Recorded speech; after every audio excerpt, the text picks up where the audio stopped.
Hello children, welcome back to your science class. And in today's class, again I will continue with the same chapter, chapter 6, solids, liquids and gases. Children, in your previous class, you have learned about soluble substances and insoluble substances. And in today's class, we will discuss how to separate these soluble and insoluble substances from their solution. Let's start with the separation of insoluble substances. You all know substances that do not dissolve completely in a liquid are called insoluble substances. Just like sand and chalk powder, the two are not dissolved in water, so they are insoluble substances for the water. So these insoluble substances can be separated from their solution by two methods. First is filtration and second is sedimentation and decantation. Let's discuss in detail about filtration. Filtration is the process in which a filter paper is used. You know, filter paper is a small circular paper that have very tiny holes in it and which work like a sieve. Okay, a filter paper is placed inside a funnel. Just look at the first picture. You can see here a funnel, and inside the funnel that filter paper is placed in a cone shape, and the solution from which we have to separate insoluble substances is poured into the filter paper as picture number 1 is showing. Then you find that liquid passes through the hole of filter papers. As I have told you, filter paper has very tiny holes. So the liquid passes through these holes of filter paper. But insoluble substances or insoluble solids do not pass from the filter paper and gets left behind on the filter paper. This method is used to separate sand from water. The sand particles cannot pass through these filter paper and get left behind on the filter paper. The clean water is collected in the flask. So by this method you can see the insoluble substances, that sand, is left on the filter paper and the clean water gets collected into the flask. As you all have seen, your mother, after preparing the tea, she used a tea strainer. Here tea strainer is just like a filter paper that filters the tea and leaves behind the tea leaves. As your mother strained this tea from the tea strainer, you observe that tea leaves remain on the strainer and the liquid tea is just passes into the cup. So this method of filtration is used to separate tea leaves from the tea, and at homes it is used to separate the impurities in water. Second method of separation of insoluble substances is sedimentation and decantation.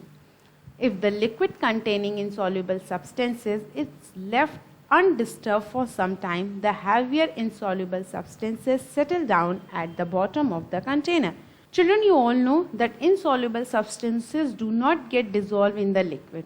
So, when we leave these insoluble substances containing liquid for some time without touching or without disturbing them, you find that heavier insoluble substances settle down at the bottom of the container. As in the case of sand, if you mix some sand particles into the water, after some time you will find all the sand particles settle down at the bottom of container. So this settling down of sand water, this settling down of impurities is called sedimentation. So the process in which insoluble substances or impurities settle down is called sedimentation. Clear? Next is decantation. After leaving this arrangement for few hours undisturbed, you find that all the impurities settle down. Then after settling down all the impurities, the clear water is poured out into another container very gently without disturbing the impurities. See, first picture is showing sedimentation, in that clean water is at the top and the sand particles are settled down. So this settling down of sand particles is sedimentation. And in the second picture you can see the clear liquid is poured out very gently into another container without disturbing the impurities. So This pouring of liquid after sedimentation is called decantation. It means the process of decantation always occurs after sedimentation. So again I am telling, sedimentation only is settling down of the impurities in the container. And second, decantation is that very carefully and very gently pouring out the clean liquid. So in this way you find the clean liquid is just separated from the impurities. So this process is called sedimentation and decantation. And this method is used to get clean water from muddy water. Let's learn this sedimentation and decantation through an activity. So the activity is to separate insoluble impurities from water by sedimentation and decantation. And children, just see this activity and try it at your home to do. So for this you need a glass of water, some sand, a spoon and an empty glass. These four things are easily available to you. Just try it at home. Let's see firstly. The procedure is, place the glass of water on a table, means take a glass full of water and keep it on a table. Now add the sand to it. Take some sand and then add in the water and stir with the spoon, or if you are having any stirrer, just mix this sand into water. Now leave this mixture undisturbed for about 15 to 20 minutes. Means you have to leave this mixture for few minutes. Now gently pour the clean water into the empty glass. So this was procedure. What will you observe?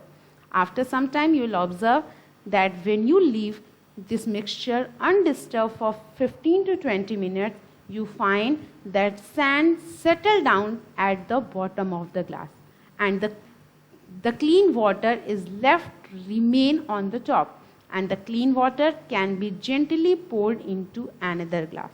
So the conclusion is, as sand is heavier, so being sand heavier than water, it settles down at the bottom of the flask. So this process is called sedimentation, and when we pour the clean water without disturbing the sediment is called decantation. So this was all about separation of insoluble substances. Now children, next topic is separation of soluble substances. So you know that soluble substances are those substances that dissolve completely in a liquid. Like if you take a spoon of sugar and if you mix in water, then after mixing it, you cannot find the sugar particles into the water.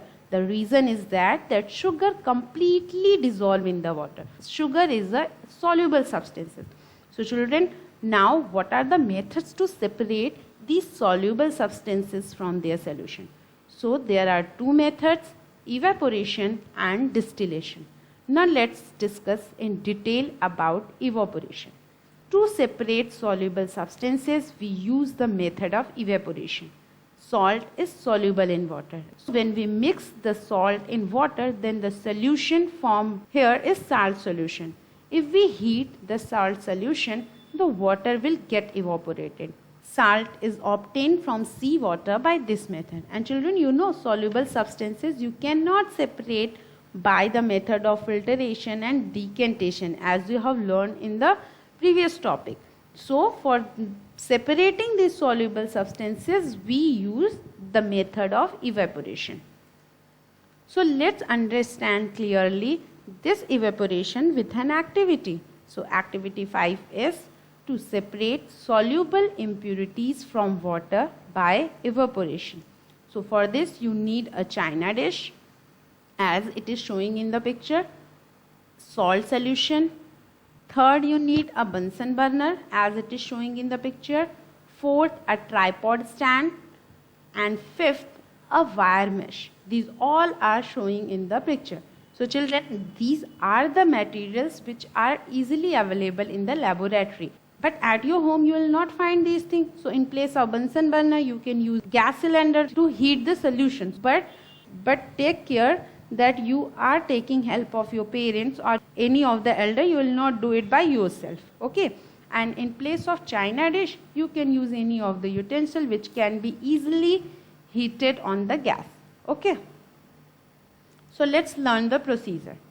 Arrange the apparatus as shown in the figure. As in the picture it is showing, you have to arrange the apparatus like this. Means you have to take a china dish, a bowl, in which you will put the salt solution. Then you will put that bowl containing salt solution on the gas, and then heat or light the burner and heat the solution continuously till all the water evaporates from the solution. Means you have to heat this solution continuously till that you find that vapor started evaporating. Means the water converts into vapor and it starts evaporating from the solution. Till then you have to heat this solution continuously.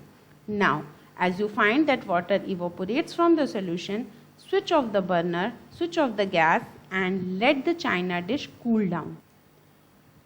You will observe the water gets evaporated and the salt gets left behind in the dish. Okay, conclusion from this experiment is that soluble salt can be separated from its solution by evaporation. So children, while conducting this activity, you have to take care that you are not doing it alone. You take help of your parents or any of the elders at your home to handle the gas. Okay. Now another method of separating soluble substances from their solution is distillation. Children, this distillation method is only used in laboratory, and this method is used to obtain pure water. Okay, the impure water is taken in a round bottom flask. In the picture you can see here a round bottom flask. So firstly the impure water is taken in this and then it is heated. The water evaporates due to heat and the impurities are left behind. Same as in evaporation you saw na, when we heat the solution then water starts evaporating. So same here, when we heat this impure water, then the water changes into vapor and it started evaporating.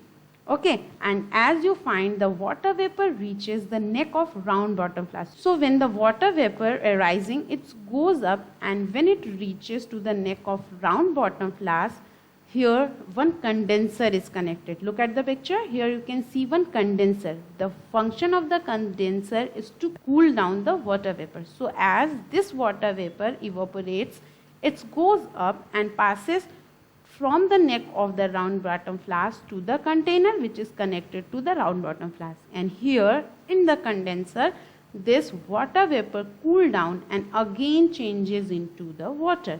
And you can see in the picture this container in another end is connect and open in another flask. So this cooled water is now collecting drop wise into another container. So water vapor thus condenses into liquid water and is collected in another container. Slowly all the water from the round bottom flask evaporates and then finally passes from the condenser and convert into water and again collected into another flask. So you can see here after some times you will find that water is separated in the flask and the soluble substances are just left behind in the round bottom flask. So the water we obtain in the flask finally is a pure water and is a distilled water. However, children, this distilled water is not suitable for drinking. You know why? Because it does not contain any mineral in it. Because when we heat the water, then only water changes into water vapor and all the mineral and other impurities are left behind in the round bottom flask. That is why it is said that distilled water is not suitable for drinking as it is not containing the mineral required by the body. So class, this is all for today. Today you have learned about how to separate soluble substances from their solution. So you learn about distillation and evaporation, and you learn about how to separate insoluble substances from their solution, that was filtration, and second was sedimentation and decantation. So children, whatever activity I have told you, just do it at your home and make your concepts more clear. Okay. Thank you all.